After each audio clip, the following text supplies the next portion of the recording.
আসসালামু আলাইকুম গাইজ, আশা করছি ভালো আছেন। মানুষ শখের বশে অনেক কিছু লালন পালন করে, তো বিড়াল তাদের মধ্যে অন্যতম। বিড়ালকে শখের বশে অনেকেই বাসা বাড়িতে লালন পালন করে। তো এই যে দেখতে পাচ্ছেন, খুব সুন্দর কিউট একটা বিড়াল। বিড়ালটি হোয়াইট কালার, বিদেশি বিড়াল। এই বিড়ালেরও অনেক যত্ন নিতে হয়। এই যে বিড়ালের চুল আঁচড়ায়ে বিড়ালকে সুন্দর পরিপাটি করা হচ্ছে।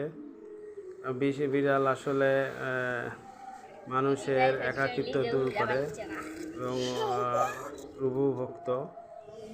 বিড়াল মানুষের মানসিক চাপ কমাতেও সাহায্য করে। বাসা বাড়িতে যদি ছোট বাচ্চা না থাকে, তাহলে বিড়াল থাকলে তার খেলার সঙ্গী হয়। এবং বাসায় যদি কোনো ইঁদুরের উপদ্রব